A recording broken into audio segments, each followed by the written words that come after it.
আশ্রয় কেন্দ্রে 561টি আশ্রয় কেন্দ্র এখনো জেলা প্রশাসকের কার্যালয় থেকে আমাদেরকে তথ্য দিয়েছে। 561টি আশ্রয় কেন্দ্রে এখনো 7 লক্ষাধিক মানুষ কিন্তু রয়েছে। আর এই তথ্যটি আসলে নোয়াখালীর বন্যা পরিস্থিতির ভয়াবহতা এবং দুর্ভোগ বোঝানোর জন্য যথেষ্ট। কারণ দীর্ঘ 20 দিন পার হওয়ার পরও এখনো 13 লক্ষাধিক মানুষ কিন্তু পানিবন্দী রয়েছে। আশ্রয় কেন্দ্রে যে মানুষগুলো রয়েছে, ব্যাপক ত্রাণ সংকট রয়েছে। কারণ খালি সরকারি ভাবে যে ত্রাণগুলো দেওয়া হচ্ছে, শুধুমাত্র সেই ত্রাণগুলোই বিভিন্ন ভাবে পৌঁছানো হচ্ছে।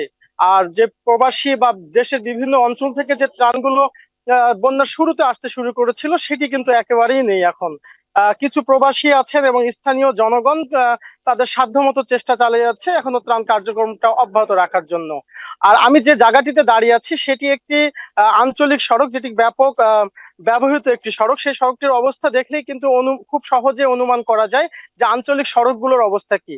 সকাল থেকে বেশ কয়েকটি আঞ্চলিক সড়কে আমি গিয়েছি, সেখানে একদম ভঙ্গুর হয়ে গেছে।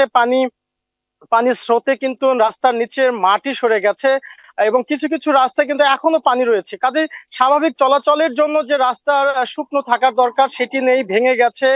কোথাও কোথাও হাঁটু সমান পানি আছে। কাজে কিন্তু মানুষ খুব কষ্ট করে চলাফেরা করছে। অনেকে দেখছি এখনো নৌকা তৈরি করছে এবং নৌকা ব্যবহার করছে। ফলে নোয়াখালীর যে বন্যা পরিস্থিতি সেটি একদম ব্যাপক দুর্ভোগ দুর্যোগে পরিণত হয়েছে।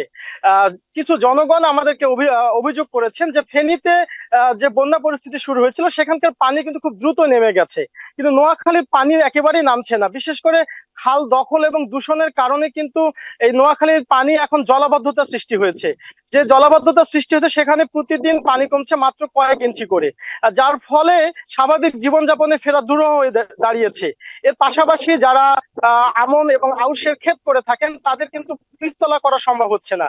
এছাড়া মাছের ঘের রয়েছে, গবাদি পশুর যে খামার রয়েছে, পাশাপাশি যারা মুরগির খামার করেছিলেন সেগুলো একদম পানির নিচে তলিয়ে আছে এখনো। কাজে স্বাভাবিক জীবনযাপনে নোয়াখালীর মানুষ কবে ফিরবে এটি বলা মুশকিল হয়ে দাঁড়িয়েছে। এবং যে ত্রাণ তৎপরতা রয়েছে, পাশাপাশি যে পানিবাহিত রোগগুলো রয়েছে সেগুলো কিন্তু ব্যাপকভাবে প্রাদুর্ভাব দেখা দিয়েছে নোয়াখালীতে।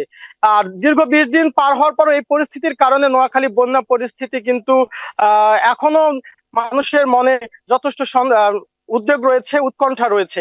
অরণ্য।